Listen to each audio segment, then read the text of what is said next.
ये देखिए जी, अंडे आए थे तो मैंने उनको पानी में थोड़ा सा डिप करके रखूँगी। ये जो इसके साथ ये जो एक्स्ट्रा ये जो गंदगी सी होगी ना, ये उतर जाएगी इजीली। ये बिल्कुल उतर भी, ये देखिए थोड़ी देर मैंने पानी में डिप करके रखा है। डायरेक्ट जो है वो आप लोग इसमें ना रखें, डायरेक्ट फ्रिज में। इतने जरासीम होते हैं, आप सबको भी अवेयरनेस होगी जो लोग हैं, लेकिन अक्सर लोग मैंने देखा है वो इवन जो स्पेशली जो मुलाजिम होते हैं वो तो ज़रूर ही ऐसे रख देते हैं। तो मैं हमेशा समीना से भी कहती हूँ, समीना इनको धो के रखो। लेकिन उसके अलावा मैंने लोगों के बड़े लोगों को भी देखा है जो ऐसे गंदे से बगैर धोए रख देते हैं। तो ये सेहत के लिए भी अच्छा है, वैसे भी नापाकी होती है और सेहत के लिए भी सख्त ये मतलब जरासीम कह लें कि बहुत ही बुरे हैं। तो कोशिश करिए थोड़ा सा एक हल्का सा सफाई का कॉन्सेप्ट होता है, वो आप उसको पे अगर पूरा उतर जाएं या ट्राई करें तो आपकी बहुत सी चीज़ें ठीक रह जाती हैं। तो ये अभी इंशाल्लाह धो के रखूँगी मैं फ्रिज में, और ताकि ये ज़रा जब आप हाथ लगाओ तो एटलीस्ट हम मुसलमान हैं, हमारा इतना तो इस पर स्ट्रॉन्ग बिलीव होना चाहिए कि मुसलमान लोगों का पाकी नापाकी पे बहुत ज़्यादा स्ट्रॉन्ग उनका बिलीव है। तो जी बस मैं तब इसको धो के इंशाल्लाह ताला रखूँगी, इसके बाद साबुन से अच्छी तरह हाथ धोऊँगी और फिर इसके बाद इसको इस्तेमाल करें। ये एक छोटा सा मैसेज है सबके लिए। मेरे किसी ने ब्लॉग में जो कमेंट भी किया था, आप छोटे छोटे मैसेजेस भी दिया करें, छोटी छोटी कोई नसीहत बताएं, कोई ऐसा कोई टोटका बताएं। तो जी आज का जो है वो सबसे पहले यही है कि आपसे एक छोटी सी कह लें कि एक नसीहत कह लूँ। उम्मीद करती हूँ आपको ये बात मेरी अच्छी लगेगी, बुरी नहीं लगेगी कि मैंने आपको ये बात की है। तो हमेशा जो लोग अब तक इग्नोर करते रहे इन चीज़ को, तो मेरी उनसे हम्बल रिक्वेस्ट है कि इसको धोकर अंडों को इस्तेमाल करें। बहुत शुक्रिया। सल्ले अला हबीबिना सल्ले अला मुहम्मदिन सल्ले अला शफ़ीना सल्ले अला मुहम्मदिन। अस्सलाम वालेकुम, वेलकम साइमास कॉर्नर। सब लोग कैसे, उम्मीद है सब ठीक ठाक होंगे। तो यहाँ जी असलम अंकल मेरी बेटी को बता रहे थे कि आपने जब मोड़ मुड़ना है, कोई आपने टर्न लेना है, आपने इंडिकेटर ज़रूर देना है। तो मेरी बेटी ने आगे सवाल, अंकल यहाँ तो अभी जैसे कोई नहीं है, सोसाइटी हमारी ऐसी है, खाली मोस्टली रहती है स्पेशली दोपहर में। तो कहने लगे हैं कि खाली हो चाहे भरी हो, जो जो मर्ज़ी हो, आपने इंडिकेटर ज़रूर देना है, क्योंकि ये ड्राइविंग के असूल हैं, छोटे छोटे असूल होते हैं। अगर आप उनको फॉलो करें तो आप किसी बड़े हादसे से बच जाते हैं। तो यही बताने लगे कि कल यहाँ एक अच्छा खासा हादसा हुआ, इंडिकेटर नहीं दिया हुआ था और गाड़ी टकरा गई। और दूसरा ये कि उन आगे काफ़ी उस जो गाड़ी का तो फ्रंट डैमेज हो गया। तो पहले तो अंकल को ये लगा कि हम शायद शुगलन ही ड्राइविंग कर रहे हैं, लेकिन फिर मैंने तो खैर बहुत सीरियस होकर शुरू की, और इसकी स्टोरी भी मैं आपको सुनाऊंगी इंशाल्लाह नेक्स्ट किसी व्लॉग में। दूसरा ये है कि बेटी को भी पहले तो था ही नहीं, फिर अब उसको मैं कह कि बेटा मोहताजगी से बहुत अच्छी चीज़ होती है कि आपको चीज़ें आएँ, छोटी मोटी चीज़ें लेनी आप खुद पड़ जा सकती। इवन सोसाइटी इतनी में कहीं जाना पड़ जाए, कहीं मार्ट पे कहीं, तो आपको छोटा मोटा ड्राइविंग आनी चाहिए। तो खैर जी ये तो होगी ऐसे जो एक छोटी सी बात थी। तो हम कहाँ जा रहे थे आज? हमने जी काफ़ी मुख्तलिफ़ जगहों पे जाना था, और सबसे पहले हमने जाना था ज़लबरी। वहाँ से हमने लेनी थी खुशबुएँ, और खुशबुएँ इसलिए लेनी थी कि गर्मियाँ हों और खुशबुएँ आए साथ ना आए, तो ये मेरे ख्याल अपने साथ ज़्यादती होती है। रीज़न ये है कि इतनी शदीद गर्मी है, पसीना बार बार आता है और स्मेल भी क्रिएट होती है। तो लिहाजा आप उतनी खुशबू ज़रूर लगाएं जो कि आपको आती रहे खुशबू, बजाय इसकी कि बहुत तेज़। और वैसे भी इन ब्रांड्स की बहुत कम ऐसी खुशबुएं हैं जो हमारी लोकल ब्रांड्स हैं कि जिन पे बहुत तेज़ फ्रेगरेंस हो। ये इतनी होती 3-4 घंटे में इनकी खुशबू ख़त्म हो जाती है। तो बहरहाल जी हमने एक रेड लिया, हमने एक इंडिगो लिया। दोनों ही मुझे बहुत ही पसंद आए थे। इनके ये वाले ये मैं पहले भी ख़रीद चुकी हूँ यहाँ से, तो बहुत अच्छे लगे। और एक हदीस है कि वो औरत जो बहुत ज़्यादा तेज़ खुशबू लगा के बाज़ारों में फिरती है, उस पर भी जन्नत की खुशबू अल्लाह ताला ने हराम कर दिया है। तो वो बात इस हद तक बहुत दुरुस्त है कि आप इतनी तेज़ खुशबू लगाएं कि जो लोग आपकी तरफ मुतवज्जो, आप इतनी भीनी सी लगाएं कि बस आप तक आती रहे। और जो बहुत कोई साथ आपका बैठा है, कोई दोस्त अहबाब में, या आप कहीं ऐसी जगह पे गए हैं, तो बस ये कि जो साथ बैठा उसको नागवारी का एहसास ना हो। अदरवाइज़ मैं खुद भी सक में बिल्कुल नहीं कि बाज़ारों में बहुत ज़्यादा तैयार होकर जाया जाए या बाज़ारों में बहुत तेज़ खुशबू लगाई जाए, क्योंकि हजूर पाक ने जो सबसे बुरी चीज़ है इस दुनियावी चीज़ों में, हजूर पाक ने बाज़ार को नापसंद फरमाया। और वहाँ मसलसल आप जाते रहो और वहाँ बैठो जाओ, इतना अहतमाम के साथ जाओ, तो मुझे खुद भी बहुत नागवार गुजरता है। हाँ, आप साफ़ सुथरे कपड़े पहन के ज़रूर जाएं, लेकिन ये जो बन सवर के बहुत एक्स्ट्रा है, वो जब हमारे मज़हब में चीज़ें मना तो हमें इनसे अवॉइड करना चाहिए। तो ये मैं आपको तेज़ खुशबू की बात बता रही थी। मेरे साथ ऐसा इत्तेफाक हुआ कि हम लोग ऐसे ही जैसे हम लोग पैदल चल रहे थे और गाड़ियाँ लाइन में लगी हुई थी, पार्किंग थी। अब जब मैं गुज़री हूँ तो आप इमेजिन करें, मुझे याद नहीं है वो कौन सा जगह थी, लेकिन मैं जैसे गुजरी हूँ एक गाड़ी की खिड़की खुली हुई थी, उसमें से इतनी तेज़ खुशबू आ रही थी, इतनी आप इमेजिन नहीं कर सकते। मैं बड़ी हैरान हुई, पास से गुजरी और मैं सोच रही थी कि यार इतनी तेज़ खुशबू है, कौन सा इसने ऐसा परफ्यूम्स आदमी है भाई जिसने भी लगाया हुआ था, अंकल जो भी थे बैठे हुए, कि बाहर तक उसकी लिपटें बाहर तक आ रही हैं। तो ये वो खुशबू होती है जो ख़वातीन को मना होती है, और ख़वातीन अगर लगा के जाएंगी तो अल्लाह ताला को सख्त नापसंद है, क्योंकि मर्द अट्रैक्ट करेंगे। तो ये तो एक आम बात थी जो मैंने आपसे शेयर की, हदीस थी, मुझे खुशबुओं से याद आ गई। बहरहाल इतनी ज़रूर लगाएं कि, लेकिन अगर आप नहीं लगाएं तो खैर वो अपनी चॉइस है। पहले लोग लगा लेते थे, पाउडर होते थे, और जो कि मुझे बहुत बचपन में याद है कि हमारे घर पाउडर हुआ करता था। ऐसे कोई अब मुझे याद तो नहीं कौन ब्रांड्स थे, लेकिन हमारे अब्बू सऊदीया रहते थे तो हमारे घर थोड़ी एडवांस चीज़ें बाकी लोगों की निस्बत जल्दी आ जाती थी। मतलब बॉडी स्प्रे हो गए, परफ्यूम हो गए, ऐसी चीज़ें होती थी वो हमारे घर निस्बतन ज़रा जल्दी और ज़्यादा आती थी, क्योंकि अब्बू बाहर थे। तो आपको पता है कि सऊदीया हो या दूसरे वेस्टर्न जितने भी कंट्रीज़ हैं वो हमारे से बहुत इन चीज़ों में आगे थे, हमेशा ही आगे रहे हैं। तो मैंने अपनी ज़िंदगी में एक लोशन, हैंड बॉडी लोशन, और उसके अलावा जी मैंने परफ्यूम, ऐसी चीज़ है जो मैंने कभी बचपन से लेके अब तक, मिडिल एज मेरी होगी अल्हम्दुलिल्लाह, तब तक ना मेरे घर से ख़त्म हुई ना अम्मी घर में से कभी ये चीज़ें ख़त्म हुई।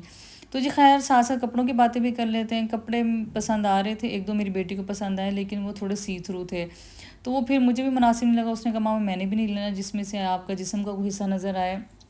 मैं तो कोई ट्राउज़र भी ऐसा नहीं लेती जिसमें से मुझे थोड़ा सा हो कि थोड़ा सा ट्राउज़र से भी नज़र आ रहा हो। तो एहतियात करनी चाहिए, हम मुसलमान हैं, मुसलमानों में ये छोटी छोटी चीज़ें होती हैं, अगर आप बच्चों में भी डालें और ख़ुद भी अडॉप्ट कर लें तो बहरहाल मेरे ख्याल में ये आपके आगे के लिए बहुत चीज़ें आसानी होती हैं। तो ये जी बड़ा प्यारा कलर था शर्ट का, लेकिन अफसोस इसमें बड़ा साइज़ नहीं था, छोटी बच्चियों का साइज़ था।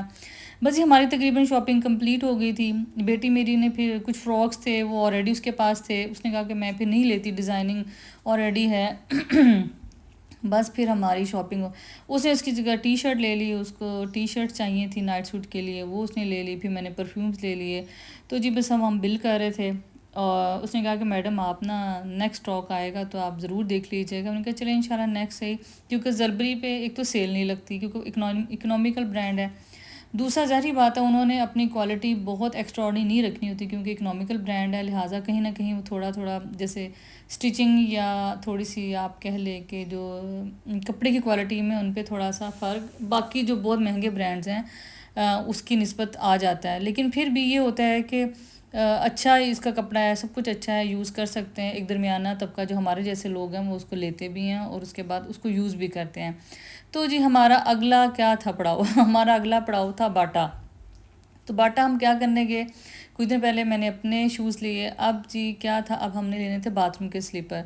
तो आज थोड़ा सा हमारे पास टाइम था तो मैंने कहा बाथरूम के स्लीपर भी ले लें, क्योंकि बाथरूम के स्लीपर भी बहुत ज़रूरी होते हैं। और इससे पहले जो इत्तेफाक से हमारे घर आए वो थोड़े से हार्ड थे और थोड़े से मुझे लगते थे वो चिपकते थे ज़मीन के साथ जब उसको चलते थे।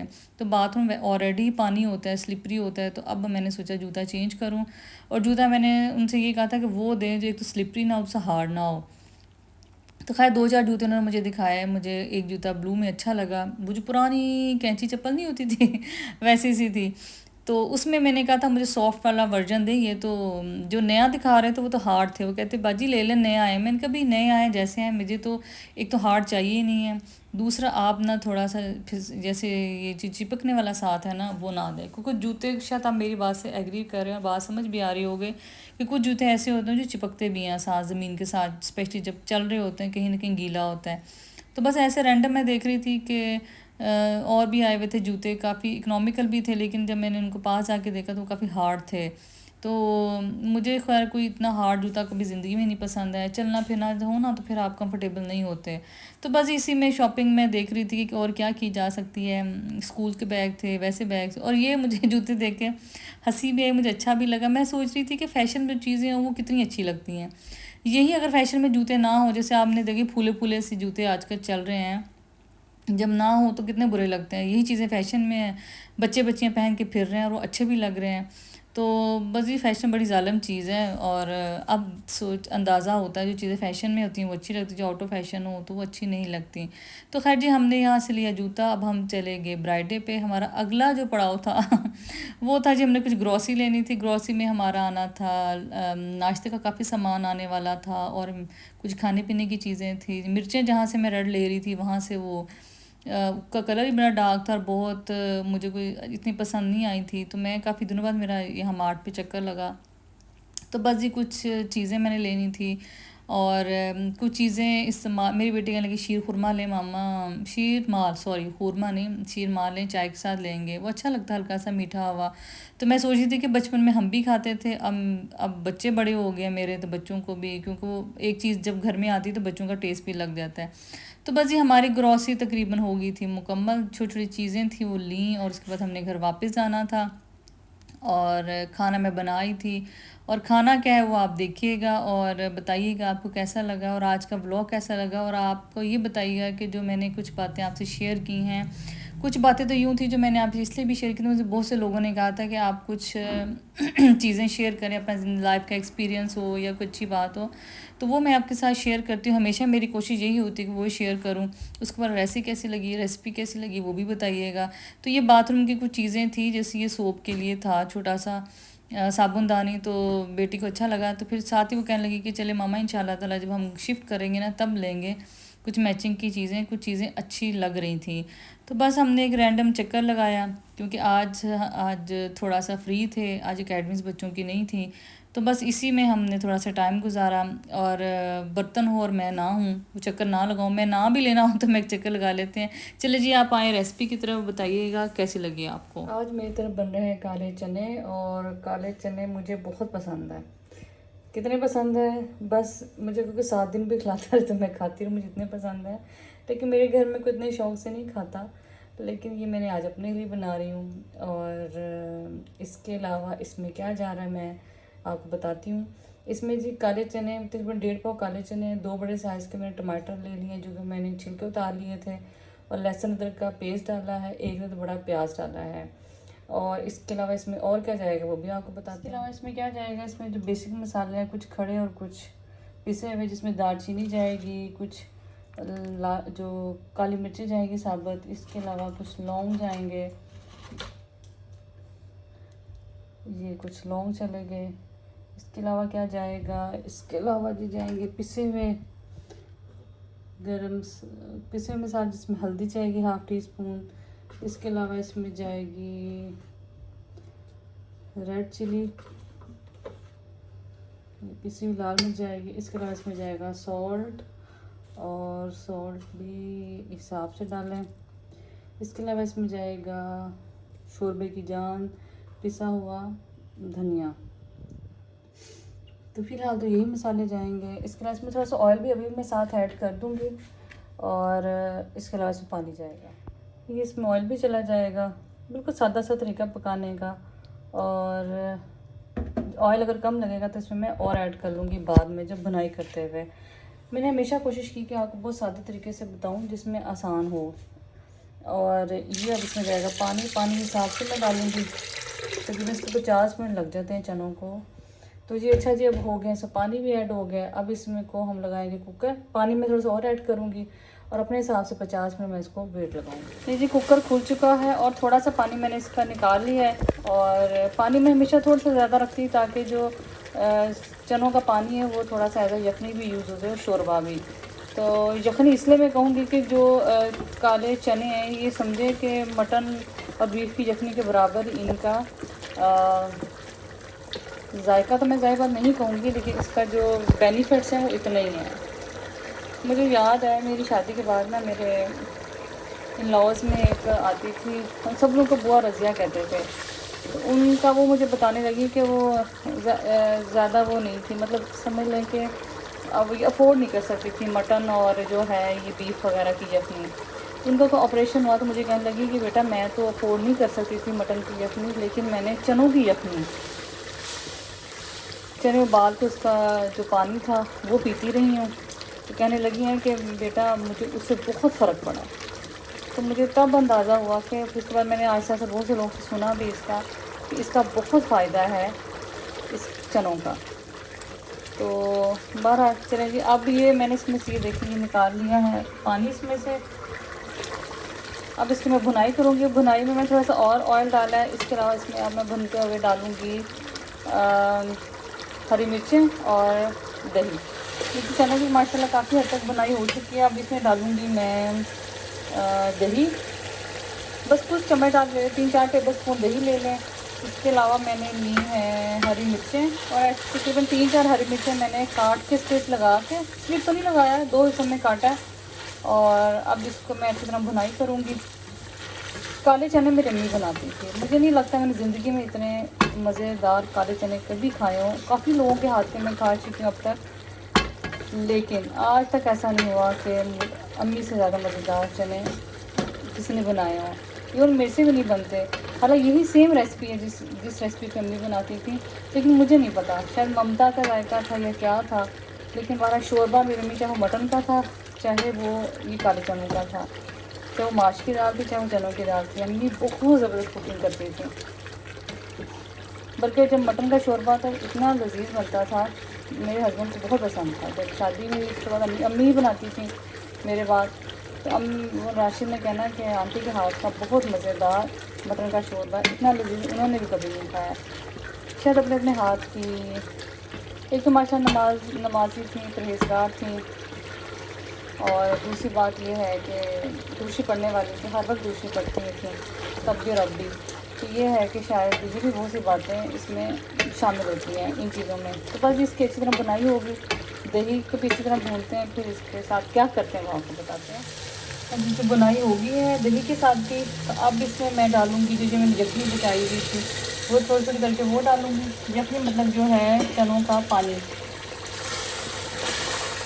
जितना मुझे चाहिए उस हिसाब से मैं इसको अब इसका शोरबा बना लूँगी। और उम्मीद करती हूँ आज की रेसिपी आपको बहुत ईजी करके मैंने बताई, आपको अच्छी लगी होगी।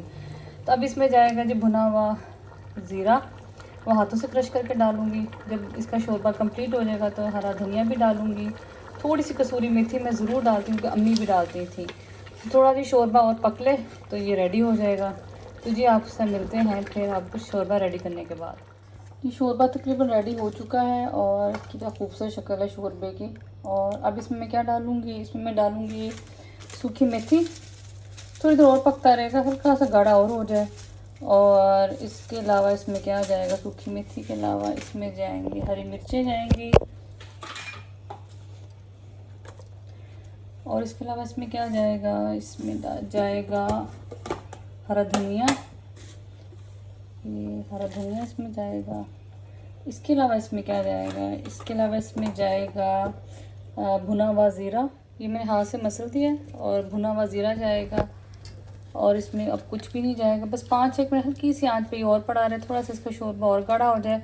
हमारे घर मुझे तो इतना शोरबा बहुत पसंद है, लेकिन बच्चे और आशिक थोड़ा सा गाढ़ा शोरबा ही पसंद करते हैं।